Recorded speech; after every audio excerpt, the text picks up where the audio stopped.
5th time doing this. Audio broke itself because if I hold our Blue Yeti mic in such a fashion, it disconnects the audio for some reason. But anyways, if you are comfy and settled, great. You're about to have a wild, interesting ride into history. Please ensure that your save files and other physical media that you enjoy consuming are backed up somewhere that you can access, of course. And let's begin. Not the cloud. Don't do that. Stop that. Get some help. Anyways, introduction. Hi, we're Valkyries taking flight. We use we, us when referring to ourselves. And you can use they, them when referring to us. One thing that aligns with our library science minor is that for as long as we can remember, we are constantly trying to do whatever it is that we can to help save media that we consider art from becoming lost. A lot of the things that we have consumed are considered lost media now, and there are only like bits and pieces of it that you can find. Anyways, presenting this, hi, I am Mercy Alice. I use she, they, by the way. This presentation is an overview of our research paper, Don't Tempt Fate, Save Your State. In this project, we explored the history of game preservation, tracing the evolution of play from ancient artifacts to digital code. As you can see in our photo, we practice what we preach. Almost every console you see in that picture is modded some way, inside or outside, or software. Think of it less as hacking and more as aggressive digital librarianship. We back up everything we legally own because, well, we don't trust the universe not to scratch our disk or corporations that are involved in game development to keep their word. We are here to explain why video games are crucial cultural heritage and why saving a pixel is just as complex as saving a painting. The ritual and importance of play. We begin with the ritual. Remember the first time we held an N64 controller back in 2001 for Smash Brothers? I mean, look at it. Trying to figure out why we needed 3 handles for 2 hands. Or the satisfying snap of the Game Boy Advance Switch before Pokemon Yellow loaded when we turned it on. Or, subsequently, putting in a cartridge in one of our cartridge-based systems. It was the resistance of the buttons, the faint smell of ozone upon turning it on or huffing the cartridge, and the collective global delusion that blowing into the cartridge actually fixed it. Did you believe that? Let me know. Let us know. Science says we were just spitting on the contacts and causing damage and erosion, but it felt like magic, didn't it? These moments were extrasensory, half realistic, half revelation. But as our paper argues, these specific physical sensations are fleeting. While the software can be saved, the feeling of the plastic and the hardware is unique. The feeling of engaging in play, specifically for games, is unique to a lot of people, especially physical or digital games. It doesn't really matter. This medium can be emulated, but it cannot be replicated, especially when game servers shut down. Material function of classic historical games we've played. So all of these teach strategy and critical thinking in some way. Eisuguroku, the one that looks like the Game of Life right there, it came out at the same time as the Game of Life. It kind of follows similar principles. Read the research paper.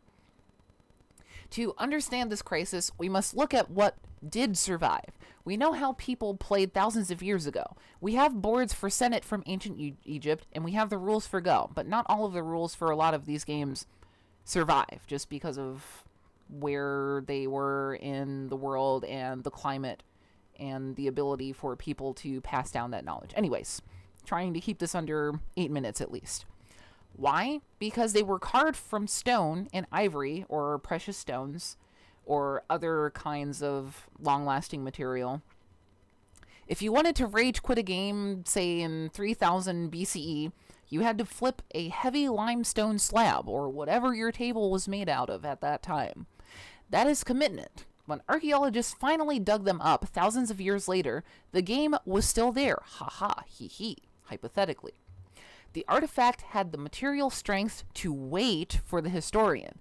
It survived the silence of abandonment. A digital game, however, does not have that luxury. It requires constant life support and power and migration. Or it dissolves before we ever find it. And thus, beginnings of mechanical gaming. This lineage continued from the late 1800s into the 1900s, so the 20th century, with the electromechanical games like Bagatelle and Baffle Ball, which is next to Bagatelle, along with carnival games similar to shooting galleries. And Bagatelle is basically the grandfather of pinball. It's kind of like some of the boards look, Baffle Ball and Bagatelle kind of look similar depending on the images that you're looking at. Anyways, these machines were complex, introducing lights and scoring mechanisms, but they were still defined by matter, gears, springs, and wood. They clunked, they clicked, they were loud. Crucially, they were repairable. If a spring broke in 1930, a mechanic could forge a new one or have it fabricated at some other facility to do the repair. The game existed as a standalone machine with visible logic. You could see how it worked.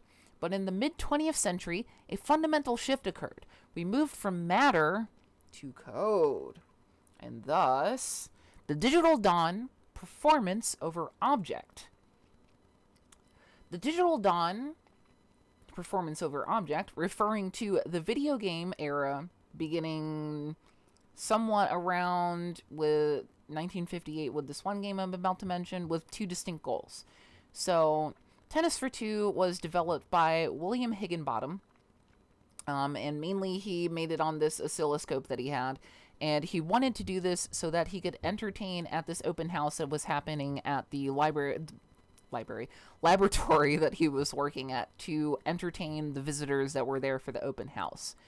4 years later, Steve Russell and his MIT team created Space War to show off the raw processing power of the PDP-1 computer. There you can see them with the PDP-1 computer below the pictures of William with the oscilloscope and Tennis for Two. They defined born digital culture. It was 2 lines and a dot. Not exactly 4K resolution or 165 FPS or any of that, but to them it was their Elden Ring. This had never happened before. It was their Signalis. However, this introduced a fatal flaw: dependency. You cannot play Higginbottom's game without an oscilloscope in some cases. I think there's a way now. That might be in the paper. Unlike a book, a digital game is a performance that requires a specific stage. If the stage is lost, the play cannot happen. So the hardware is the stage. This introduces physical threat to physical media, bit rot, and decay. This brings us to the first front of our current war, the physical. We face bit rot, and with digital, it's servers and services shutting down. It sounds like a bad 8-bit villain, but it's actually chemistry coming to collect a debt. Store your things properly. The literal decay of data on magnetic disks is happening right now. The plastic degrades, the capacitors leak, and the data vanishes. A floppy disk from 1980s might look pristine, but the magnetic information inside has often ghosted us, so to say, using texting lingo, completely. And unlike a bad date, you can't just text it to ask what happened. We are racing against the entropy of the medium itself. And this leads us to the Dark Age, which is a term kind of coined by the Video Game Foundation. They're over on the East Coast, and this is in reference to games before 2010, and which also, I guess, includes games during the video game crash in the late 70s and the 80s, where they were just chucking games out. So in their study, it revealed that 87% of classic games released before 2010 are critically endangered. To put this in perspective, if 87% of books or shows or movies were missing, librarians would be rioting in the streets, hypothetically. Quietly, because we are librarians, but rioting nonetheless, shushing people aggressively while overturning carts. Or cars. Depends. Hopefully peacefully. We risk a future where the 20th century is a digital black hole. This goes into legal threats to digital media preservation. But if we could save the data, we face a second barrier, the law. The Digital Millennium Copyright Act, DMCA, criminalizes the circumvention of copy protection. Historically, companies used locks to stop piracy. Digital keys, Nintendo's doing key cards now. There used to be like physical like booklets that you had to decipher a code in to get into the game in ye olden days. Today, these digital locks prevent archivists from, and DRM like Denuvo, from backing up deteriorating games. It creates a paradox. To save a game from physical decay, a librarian often has to break the law. We have essentially turned our archivists and activists into very polite digital pirates. Less skull and bones, more cardigans and scanners, but pirates in the eyes of the law nonetheless. If buying software or other media content online digitally is not owning, or in general is not owning, then piracy, for the sake of preserving it and keeping it around, is not theft. Remember this. So this leads us into the ethical solutions and emulation as preservation/restoration. So how do we save the states of the media that we enjoy? The tool, or one of the tools, is emulation. Some of them is also donating to organizations like Video Game History Foundation, Game Preservation Society, and joining activist movements such as Stop Killing Games. Very important. While corporations often conflate emulation with theft, scholars like Istvan Harkai in the picture there and Camilla Johansson, who I could not find a picture of, argue it as a necessity. So Istvan has this article in Journal of Intellectual Property Law and Practice, and Johansson goes into this in her master's thesis. She's a media major, I believe, based on the information that we read in the thesis. Anyways, they are backed by organizations like Video Game History Foundation, the Game Preservation Society, and of course, Stop Killing Games. Which sounds like a secret order for game preservation, but it's actually just nerds doing what nerds do. Together, they argue that preserving access is not piracy. It is the digital equivalent of a curator restoring a fresco. Frescoes are Greek and Roman paintings. Go look up the one of Lady Tethys, and you will thank me later. Without these guardians, our history is orphaned in a legal limbo. This leads us to the conclusion. We must rethink our approach. We need a future where the preservation of digital art is as standardized as the preservation of books.